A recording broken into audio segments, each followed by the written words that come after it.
Crossing the high pass, one comes upon a scary-looking cave entrance. You realize you have a choice that Bilbo and the dwarves did not. Should I go in or stay out? While the 13 dwarves and a hobbit were whisked away against their collective will into the depths of the biggest goblin settlement this side of Moria, we get to decide for ourselves. And of course we're going to go in. It's dank, dirty, orcish, scary, ridiculously crowded. But who could resist so historic a place? Not me, and for that matter, not Starry of the Starry Mantle. Starry is a verdant lore enthusiast, and she joins me here in Goblin Town to explore its depths and try to figure out why goblins love disco so very much. Like I said, I love your blog, so you obviously have good taste. Why in the world would you want to talk about Goblin Town? It's not fun. No. I had a couple of reasons that it popped into my head. One of them was that on the blog we had kind of had a fun thing where I was doing a collection of outfits based on the Battle of Five Armies from The Hobbit, and and some of my readers had, I don't know if they were kind of joking with me or what, but they suggested that I do Goblin outfit. So I decided to take on the challenge, and I did kind of I dressed up my Hobbit as a goblin, and it turned out to be really fun. So I guess I just had goblins on the mind. It's Goblin Town, and you are listening to Beneath Your Feet.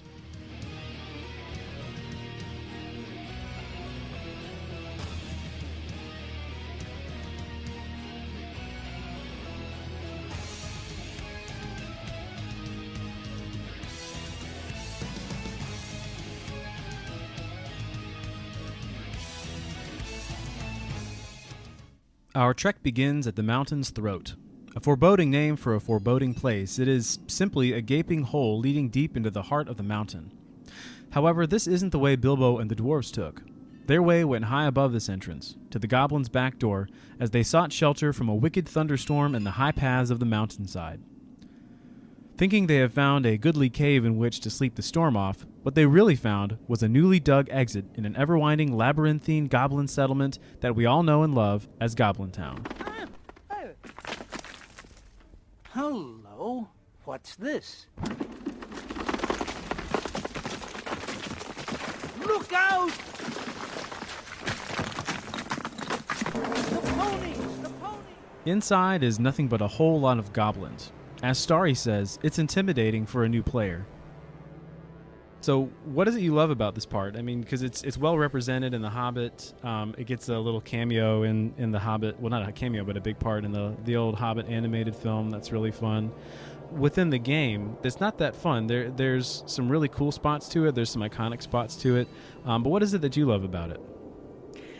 I think my favorite thing about it is thinking back to the first character I ran through Goblin Town.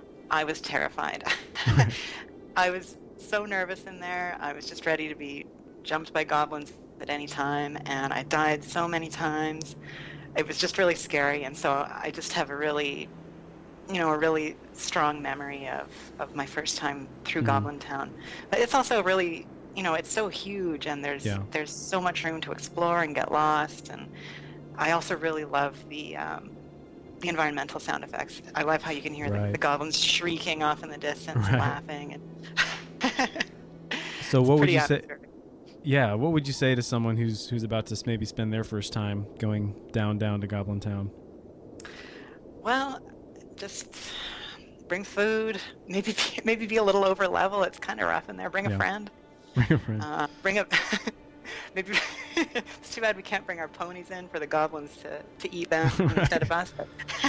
Take the pony, leave me alone. Yeah. What from the books helps you to connect with this area? Well, one thing I think is really great is how they've brought in Bilbo's buttons. Mm-hmm. There's a deed in there where you can, in your exploration, you can pick up various cufflinks and buttons from Bilbo's waistcoat that he lost when he squeezed out the back door. And I just think that's a really neat way that they've sort of brought in the events from The Hobbit. Right, yeah. And there's some quests that all kind of connects to, but you have to start with Bilbo down there in the Hall of Fire, right? Yeah, I think it's great how they've, they're alluding back to those events from The Hobbit, so, we can kind of think of where the ring came from and what Bilbo's involvement was. Just a nice way to tie it together with the events of Lord of the Rings. Goblin Town is a huge delving by the smaller orcs of the mountains, what hobbits call goblins. It winds in a northeasterly fashion from the aforementioned entrances to the back door on the eastern side of the Misty Mountains, exiting to a large valley near the Carrick, a large mesa on the Anduin River bordering Mirkwood. Goblins have resided in the Misty Mountains for an age. Despite their diminished numbers after the War of Dwarves and Orcs, they spread from the northern tip of the mountain chain at Mount Graham and began to infest the whole range, creating spots like Goblin Town and forever harassing the dwarves of Moria until their exit after the awakening of Doransbane. But Goblin Town feels a little different.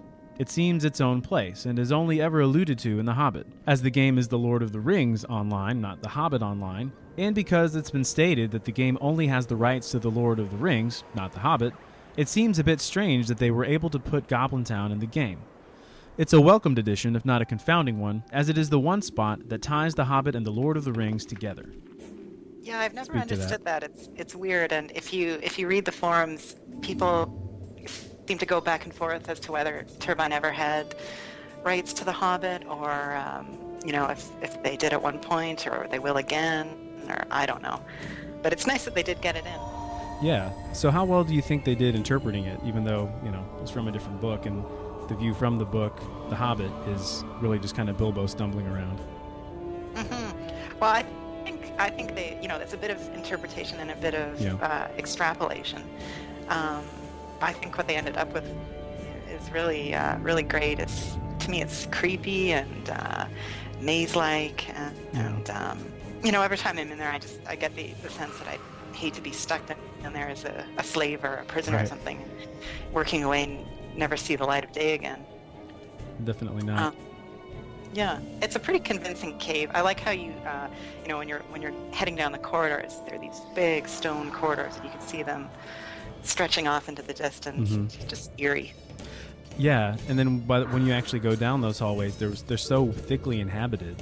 Mm-hmm. It's just goblins everywhere, and I mean, obviously, you kind of expect that with Goblin Town, but there's like no end to the goblins, so it just kind of adds to that claustrophobia.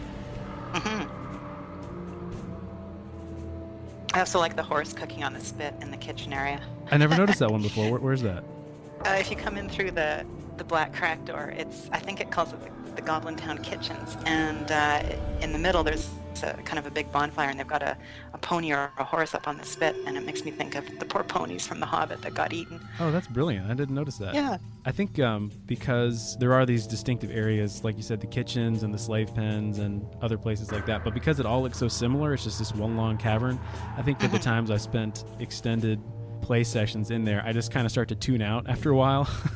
Like it gets kind of overwhelming. A little samey. So maybe I did see the pony, and I just didn't realize I did because I was just so over it. Mm-hmm. It can be a little samey. Yeah. Definitely. It's not like the newer zones of the game where I think they're very conscious now of breaking them up into sort of bite-sized, very different chunks. But even from a design point, maybe Goblin Town should be a little bit. It shouldn't be inviting. It feels very vast. Definitely. And maybe partially because it is tunnel after tunnel after tunnel of goblins. Then eventually, once you get through, you find the big orcs. They're down there as well, kind of as you get closer to the throne room. Right, the fat ones. If nothing else, Goblin Town is best known as the spot where Bilbo discovers the ring. The importance of that moment where Bilbo is dropped by a fleeing dory and stumbles upon a cave with a small lake in the middle cannot be overstated. Once Bilbo comes to his senses, he manages to find a small golden ring there in the dark. He is quickly confronted by a small but hungry and ghastly creature and engages in the time-honored tradition of the riddle game to try and save his skin. The rest, as they say, is history, and it is from here, some years later, that Tolkien discovers the link between Bilbo's tale and the larger mythology he had been working on for so many years. That link is, of course, the One Ring of Power, and it had been hiding there in the dark of Goblin Town, safe on the island in Gollum's Cave, for time out of mind. You mentioned the kitchens. Are there any other secret areas or places people should look out for, or ones that you've discovered as you've been through there? Well, most people probably know about it because Bilbo gives you a quest to go there. But of course, you can visit Gollum's Cave. Right. It's really cool. You can swim out to his little island, where he has built his shabby little tent. Of course, he's not there anymore. Right. There are fish bones scattered around. And it's kind of misty and creepy. I always thought that was pretty neat. The first time I found my way there, I was in awe.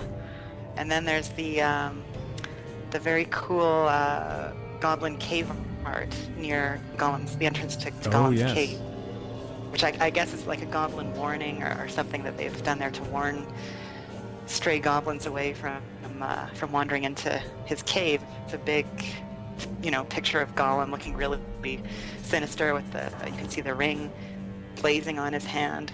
Oh, I didn't notice the ring before. I mean, I remembered the cave painting. I didn't notice there was a ring on his finger. Yeah, he's holding his hands up, and you can see a golden ring. It's Oh, worth that's so checking cool. out. Yeah, that's just cool because it kind of like the pony. It's just another reference to the story where, part of the reason why Gollum went for Bilbo is because he was sick of eating goblins, and he has this kind of nice plump hobbit down there, so he's going to chow down on him instead. Right. Well, the throne room, of course. Oh, yes. And they've added that sort of pit. There's a big pit in the middle of the throne room where the Grey Goblin has like a pet troll or something down there. And I can't remember. I don't think in The Hobbit there's any specific mention of that, but it seems like something a Goblin King would do, have sort of a blood sport pit in front of his throne. Right. What would help other players or general Tolkien fans better appreciate Goblin Town next time they're down there? Well, I don't know if it'll make people appreciate Goblin Town more, but one of the things that I really love about Goblin Town is if you've ever seen, you mentioned it already, the 1977 animated Hobbit movie, and it's kind of got some musical numbers in it, and one of the more memorable ones is the funky Goblin Town song. Oh, definitely. Which has it's based on the lyrics from the book.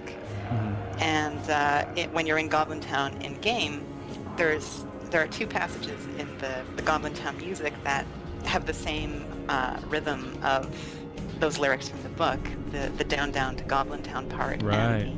And the you go my lad, ho ho my lad. I think that's a really neat way of tying back to the book, and it's a treat. I don't know why goblins love disco so much. But.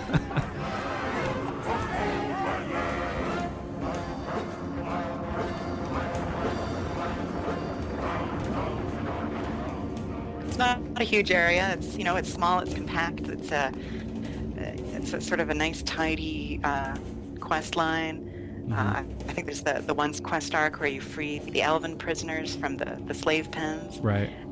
And then everything else kind of leads up to defeating the Great Goblin. So I like how it's the quest arc is kind of tidy, and you get in there and you get with your friends and you get it done. And then it's like a unique experience. Not a lot of people do it anymore.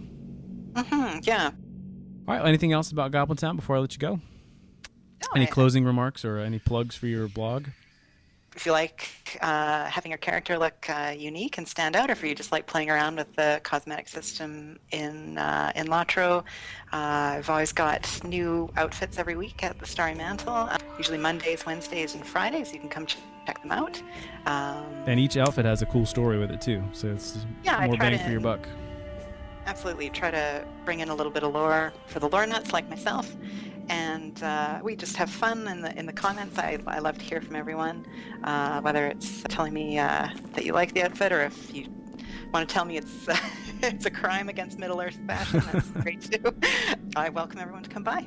Excellent. All right. Well, Starry, thank you so much for being on the show. Thank you so much for having me, Shipwreck. The goblins are upon us! Save the ponies from the goblins! You blow my land! This has been episode 17 of the Beneath Your Feet podcast. Please send any questions, comments, screenshots, poems, songs, short stories, anything at all to shipwreck@lotrobeneathyourfeet.com. For more information on Goblin Town and links to this episode's music, check the show notes on my blog at lotrobeneathyourfeet.com. From there, you can view old screenshots and episodes, follow on Facebook or Google+, and subscribe on iTunes. Also, be sure to enjoy the Starry Mantle, Starry's wonderful cosmetic and lore blog at starrymantle.wordpress.com. Stay tuned, and thank you again for listening. My name is Shipwreck, and we'll see you next time when we go beneath your feet.